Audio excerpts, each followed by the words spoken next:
Thank you for joining as I review Missouri's standards and mandates for their financial literacy program. This is at the high school level. I'm going to get into details here today. And just like I do on the other state reviews, I review them based on two core criteria. Criteria one, reviewing them compared to the standard set for other core subjects required in high school. Things like math, science, so it doesn't meet those minimum education standards required by other core high school subjects. Second, does a personal finance program help students make competent near-term financial decisions? Those are the two criteria I look at, and since I'm very critical on these standards, most standards, in fact, every standard I reviewed so far, I'm on my 19th, 20th review, they haven't come remotely close to meeting those two criteria. So I am critical, but I am appreciative of those who've helped to advance financial literacy, at least get something in place for our high school students, which is a start. Now it's time to elevate those standards to ensure our kids are graduating with the abilities to become self-sufficient, contributing members of society. Let's dive into this review. And as always, I review the bill and legislation first, and then I go into how the schools are executing that mandate on a administration level. So first, we'll look at Senate Bill 790, and here they have a new bill in that's getting voted through now. But I'm going to start here. I'll cover the new bill, which is Senate Bill 503. It's still going through approval, but let's start with Senate Bill 790. It says, there's a regular course instruction in the area of personal finance shall be offered in all public schools in the state of Missouri. It shall begin not later than the 9th grade and continue for each year of high school. That's a little misleading because down below it says it's offered in grades 9, 10, 11, and 12. They just have to take a half of a semester. So not a full year, a half of year personal finance, which is still good, but it's not, it makes it sound like it's required each year, but all they need to take between grades 9 and 12 is a half semester of personal finance education, which is not a lot. The other thing I don't like about this bill right off the bat, it's giving students freedom to take it between 9th and 12th grade. If we only have a short period of time, which is about 50, 60 teachable hours when it comes to this program, if we only have a short period of time, it's much more impactful if it's in the later years, 11th and 12th grade, because they'll be able to apply what they've learned in the near term as opposed to taking as a freshman and trying to remember it all those years. We have significant amount of learning loss that occurs. So I would even say it would be ideal if it's in the 12th grade before they're making key financial decisions. The topics covered in the personal finance course shall include, but not necessarily limited to, for those that watch other videos, you know I don't like when legislatures tell the administration what they should teach. Instead, they should have the administration build out standards and define what is critically needed to students. And they list a bunch of random topics: banking, checking, savings account, credit cards, interest rates, pensions, retirement savings, social security, property, life insurance, and the stock market. Most of the stuff they won't need anytime soon. Social security, retirement savings, I think it's good to open people's eyes to it, but when you only have 50, 60 teachable hours, it gets in the way of things they need in the near term. What do you do when the flood of credit card offers come in the mail when you turn 18? How do you pay for college? Do you go to college? Does it make sense financially for you? How do you move out on your own, pay your bills? We need to focus there because that's where people get in trouble. If they make mistakes there, they'll never be able to invest. There's a lot of people in that situation, they're never able to even consider these subjects because they're broke, they don't have money, they're in student loan debt, they're in other debt as well. So a problem there. Let's see, there's going to be, they offer assistance to developing personal finance courses. So the secondary education department is supposed to provide assistance if the district needs assistance in developing a program. I think that's a little off because the reality should be there should be a proven program in place that is vetted and used. So again, they're putting a lot of the the responsibility on the school districts, where I think just like your math, science, and other courses, they're vetting out and ensuring that the key things are done. The teachers are trained. There's clear outcomes. There's proven material. Nothing's mentioned there. In fact, they're putting the responsibility on the school districts there. Let's jump ahead to Senate Bill 503. This has not passed as of yet. It is going through committee, but I think there's some improvements here. They're still making the same mistakes on the old bill, but I think there are some improvements here.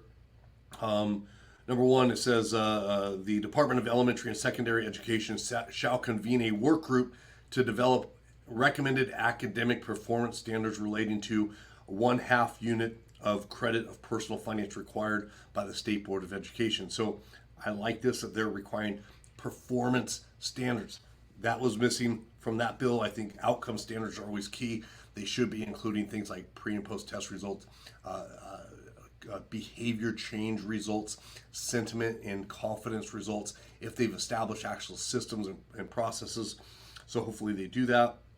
They listed some people, educators of personal finance, representatives from tech education, departments of elementary education, banking industry, entrepreneurs, so forth. I think that's good, but I think the key thing that they need to have people with expertise in standard development. We'll get into the standards they have now. They're not quite done to par with typical standards you would see on a quality level program. So we'll get into that. I think that is the missing piece. And this was originally slated for the 2023-2024 school year. They'll need to amend that because we are already past that date. But you know how it is going through legislation. Things take a while. So from the legislative side, it's all right. They're not giving clear outcome instruction. They're putting a lot of the responsibility on school districts. There's no mention of teacher training. They're finally adding some performance outcomes. Now it's not in place already. And there's no vetting of material, and plus they list random topics. From a legislative standpoint, not too good there. But a lot can change with the implementation. And one thing I liked, Missouri did an excellent job of organizing things on one page. So many states, when I'm reviewing, it's so hard to find information. They don't have things put together. I think there's only 2 or 3 states, Iowa being one of them, Missouri, and there's one other state that had everything nicely organized on one page. We have the standards, we have the practice tests, we have the blueprints. Everything's laid out on one page, which makes it easy. I also want to commend them. I called, they got me answers right away. Typically when I call these departments, first off, I never hear back. Second off, they don't know who to send me to. This person that answered knew exactly who to send me to. She was actually at a conference. They sent me to another person that was able to directly answer my question and email me right away. So it's run nicely. And this is very rare. You might think, oh, that's just standard business. That's how they should. I agree it's how they should, but they do it. So I commend them on being organized and well run. Again, you may think that's average and what should be expected, but they are doing it. So kudos to them for keeping this easy. Other states, they have old information everywhere. It's hard to find. It's just a mess. So this made life easy for me here. And they developed these blueprints. We'll get into this, and basically it's just an outline of what's covered in the topics and the subject matter, how heavily it's weighted. I think it's good for the blueprint. In looking at the standards, I want you to remember this.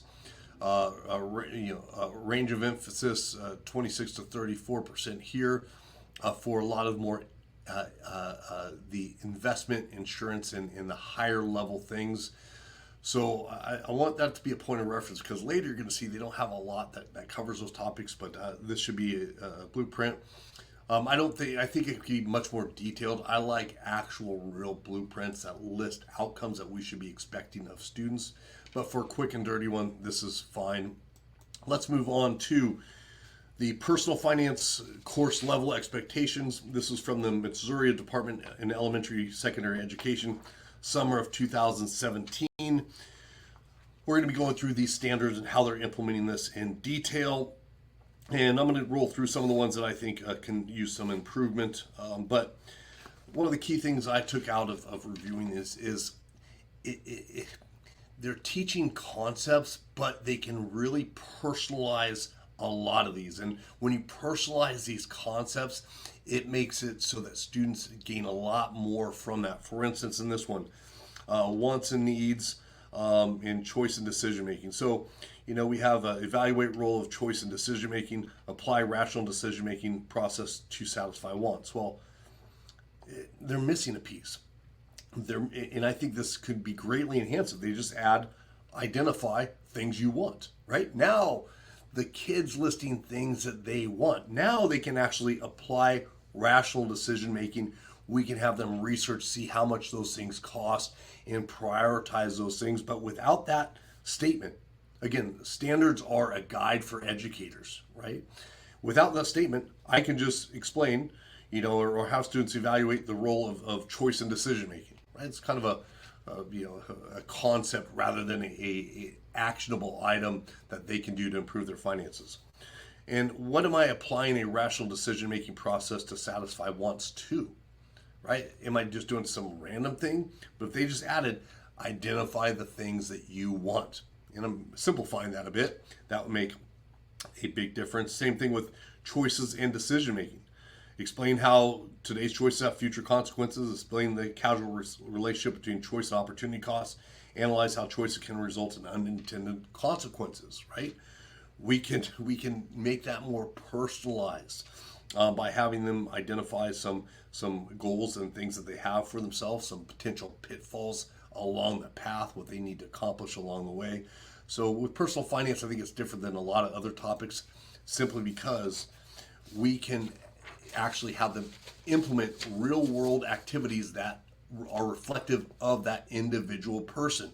It's not like we're teaching concepts like math, science, or whatever. This we can personalize, and personal finance needs to be personal, otherwise it loses all context for somebody. The income one, I have a lot of problems here, but if you read through those, evaluate how career choices impact income, I get it. Analyze relationship between education and skill, good to know. Describe how wages and salaries determine labor market, okay. Analyze change in economic condition, I think is important. Describe how entrepreneurs see problems and opportunities, okay, fine. We get to compensation, how they're paid, what's in their paycheck, gross and net income taxes. But what is this missing? How about completing a resume, completing a job application, practicing interviews? None of this is beneficial unless they know how to get a job, right? These are the basic things. And this isn't just Missouri, this is the majority of states. They don't have these kids completing resumes, practicing, completing applications, encouraging them to start work early. Very, very simple things.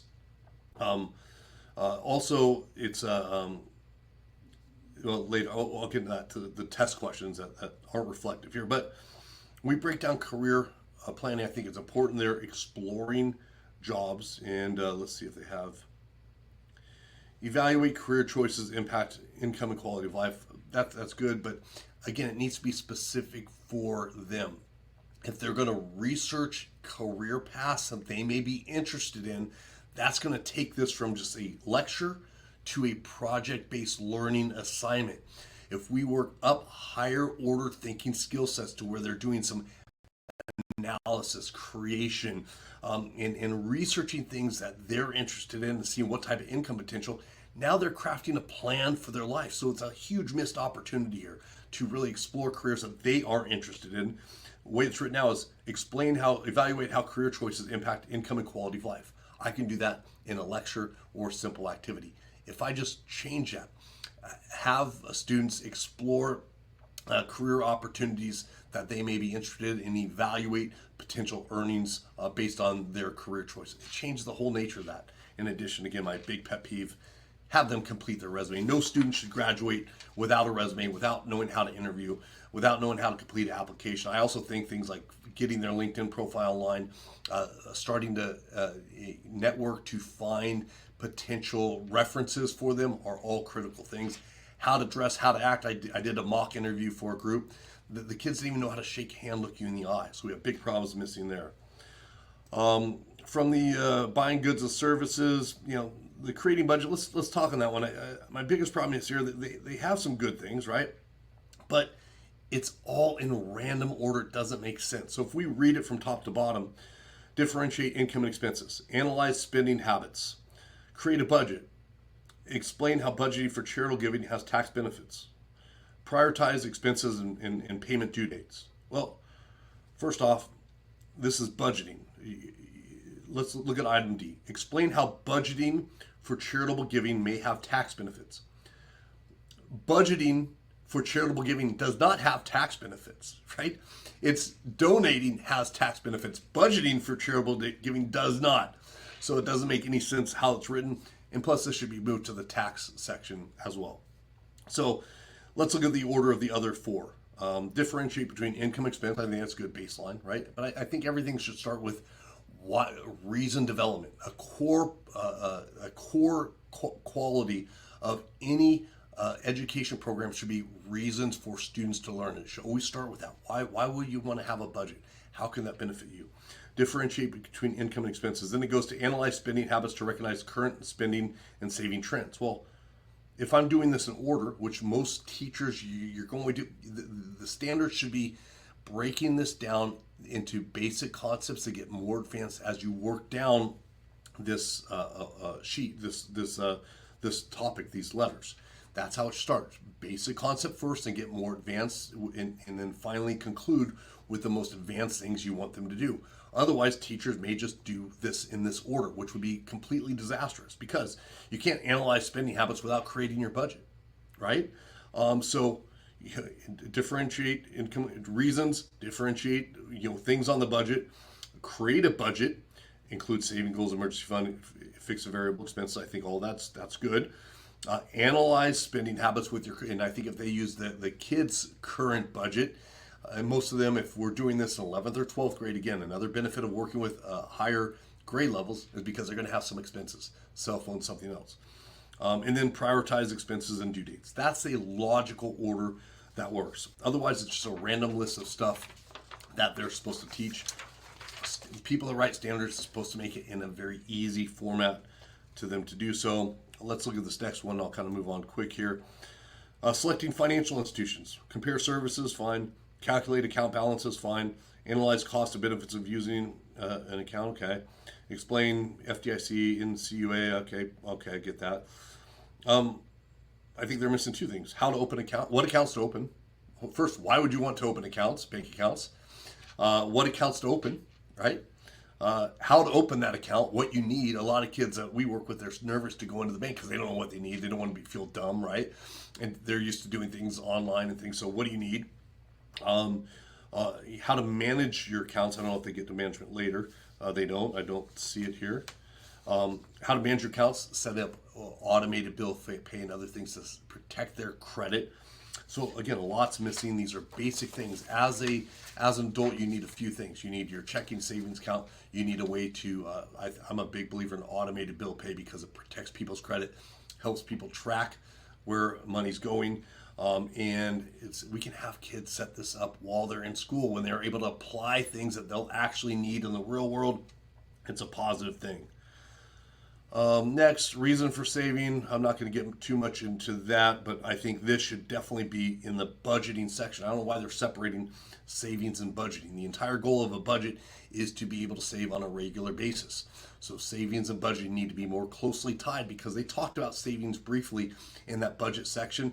So this, if I'm a teacher just going through these standards, I'm getting to savings, 2 weeks after I did budgeting where they're saving. It doesn't make any sense from a perspective of helping them go and sequentially connect. The way the mind works, we're connecting subjects that we know have like-minded relation, and now we just have 2, 3, 4 weeks that's separated between the savings, which all comes down to budgeting. Right? It all comes down to, if you're able to budget, have an income, control your expenses, now you're able to save. So let's get into one more, which is, now we're getting into, as I mentioned earlier, let's see, explain the purpose and functions of cost of a mortgage. Again, they're not going to need it in the near term. They're going to forget about it by the time they need to. Interest on credit, I think, is good. Let's get to this credit section. Using credit here. So, evaluate factors of creditworthiness. Explain the purpose of of credit records, identify ways to avoid credit problems, analyze what credit scores may be used for, evaluate how to verify accuracy, explain the importance of verifying one's credit report, explain the value of consumer credit protection laws, explain responsibilities associated with the use of credit. Great. Why do they not create a plan on how to build a positive credit rating? That's missing. Another big one, what are the major pitfalls that young people get into that negatively impact their credit rating? I guess there's ways, never mind, that one's there. Identify ways to avoid and are correct credit problems.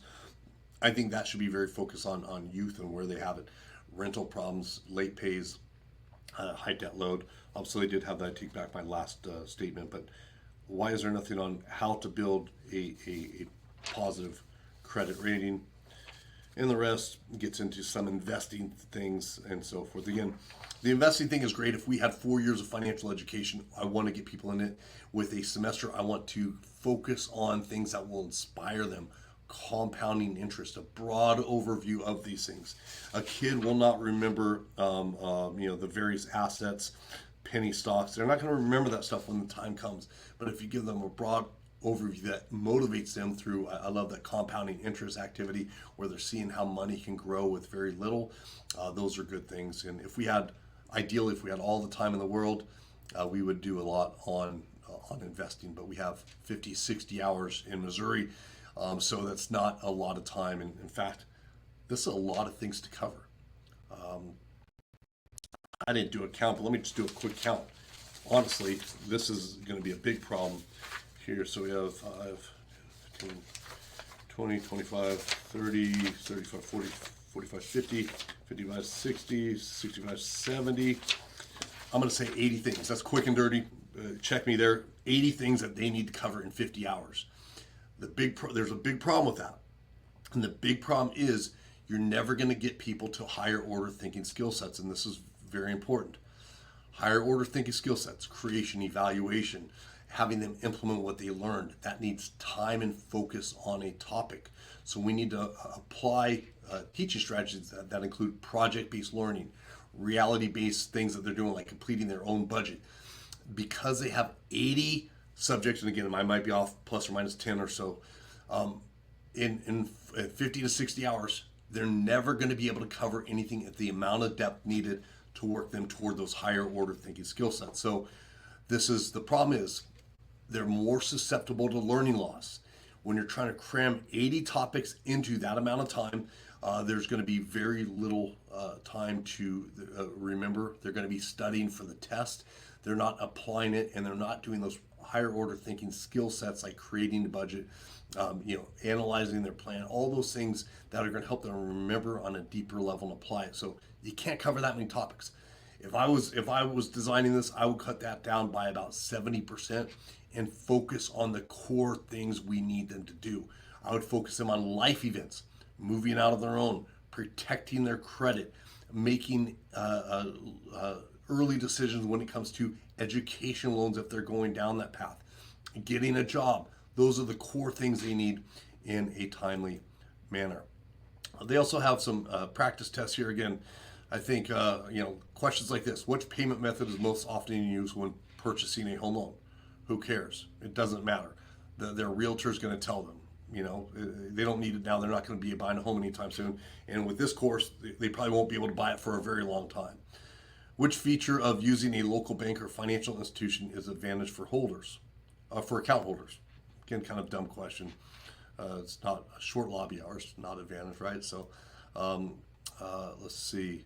Which guarantees sufficient funds for payment in an exists bank account? I don't even know.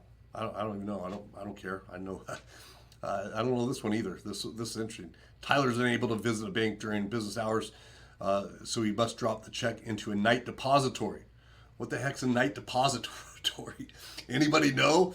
So again, this is not practical. Questions need to be practical. In addition, on the standards, I never saw anything about a depository, night depository. What is it? The test questions need to match what is in the standards, and it's missing. again, major problems there with the test questions. I just scanned through that.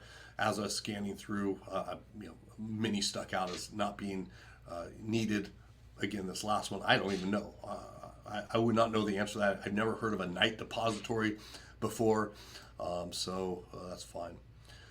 So let's get into something here, and I'm going to share my screen and really give them a rating based on these areas. So again, we rate financial education programs based on their abilities to meet minimum education standards required by other subjects. Let me just see here. Let me just.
So again, we rate subjects based on meeting minimum education standards in other subjects. So what I have here is a list of 12 minimum education standards required by other subject matter. We'll see how well Missouri does after going through this. Delivered in a standalone class and integrated into other subjects. It is and there's green check, which means good, red X, bad, yellow circle, which means okay. And they get okay there simply because it is in a standalone subject, but it's not integrated into other coursework. I think that's a key and easy thing that every mandated course can add, to include some in math and in your other areas as well, economics and so forth. So a okay there. Assign adequate time and rigor. Absolute fail on time. A semester is a half a year is not enough. In addition, it's not rigorous enough. We have 80 topics to cover in 50 to 60 hours. Definitely instructional hours, that's definitely not a lot of time. Try cramming that into 50 to 60 hours of educational time. That takes out some time for administration and working with students and so forth. So it's not a lot, so the rigor is very low.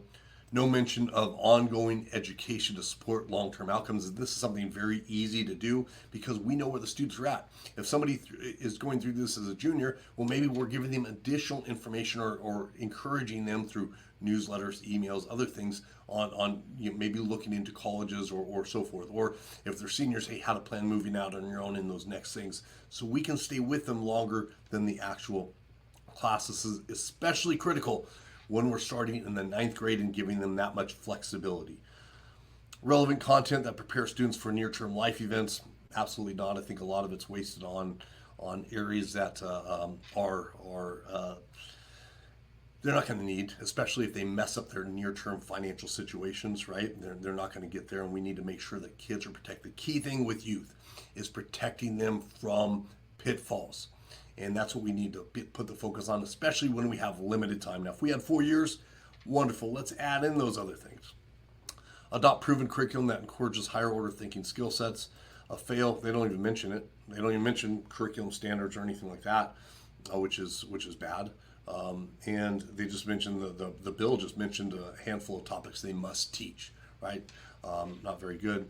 Customize lesson plans based on student needs. No mention there, and this is critical. When you are working with people in lower socioeconomic districts, what you're going to find is they have a lot more knowledge on budgeting. What you're going to find is they have a lot more knowledge on delayed gratification, but they have little hope for the future. I've worked both sides of I worked high income earners, low income, low socioeconomic. That's what I found time and time and time again. On the other side of the tracks, right, you have the families of higher economic status. They're going to have no idea how to budget. They're going to have no idea of delayed gratification. Some might, right, but a lot don't, because the parents hand them the credit card. But they'll have a ton of hope for the future, right? So we need to address our education based on socioeconomic levels. Some tweaks need to be made. It's well known, and it just needs to be addressed. And I don't think I've had a school address that yet with their standards, and it needs to be addressed. It's a critical missing piece.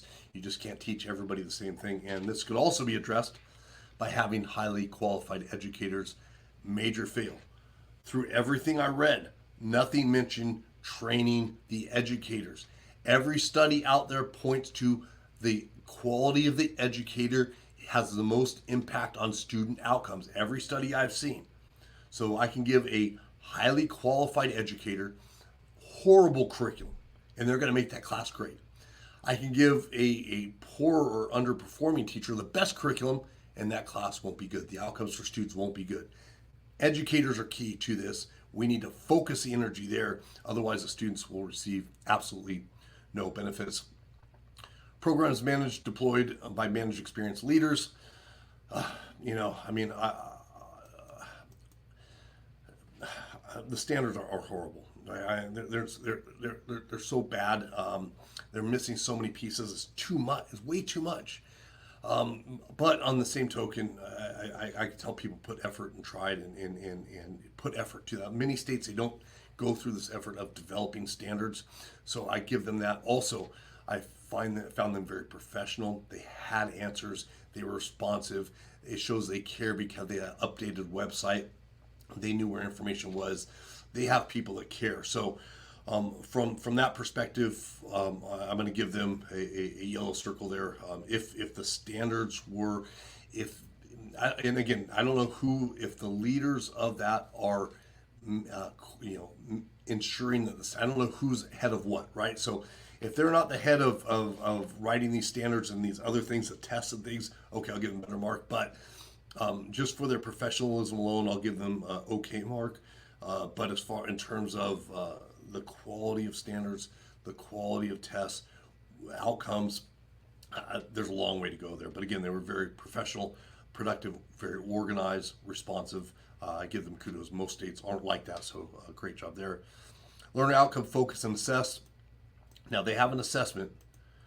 However, I don't think it's assessing anything of quality. It's just a pre and post test, right? So I don't care if somebody knows the content so much. What I want to see is people adjusting their behaviors, gaining confidence, and knowing where to access the information when they need with confidence.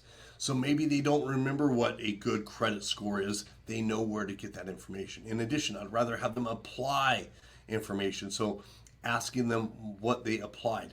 Did they set up their bank account? Did they set up their automated bill pay? Do they have a budget in place? Do they have a calendar that outlines when they should check their credit, other things? That's going to produce more tangible results in terms of student outcomes than a pre and post test. So a fail there. Funding, I believe they are, from what I read, they are drawing it from another department. I believe it is the social studies department.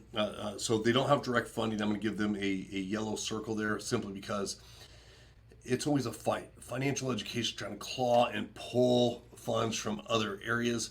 I like when states mandate a separate fund for financial literacy, and that requires individual funding for it. Otherwise, these financial literacy programs are trying to pull money from well-seated, highly regarded people with deep network, right? Your economics, your social studies, they don't want to give up that money. They want it for their departments. So it's always trouble. So yellow circle there. Lessons in elementary school, didn't see, it should be included. Parental involvement, a big miss there as well. So not too good. That's what we have here, Missouri. We could do better, and I think our kids deserve better. I think it's the most important subject we can teach our kids, and it's time now to elevate those standards. Now, We do have outlined for them in our policy and framework for legislatures.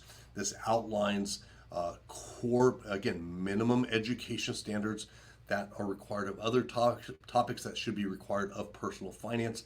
It also outlines the near-term life events we need to protect our kids against, because if they fall into those pitfalls, we can teach them about investing all we want, spend a quarter of that year on, or a quarter of that semester on that investing. If they do not avoid those pitfalls, they won't be investing anytime soon. So this is there to help. I just don't come with problems trying to rag on people. What I do is I really want to elevate these standards so our kids are protected. I want the best for our kids. I think it's a subject that benefits 100% of students. No other subject can say that. 100% of subjects in high school, or I should say 100% of students benefit from financial literacy. No other subject in high school can say that.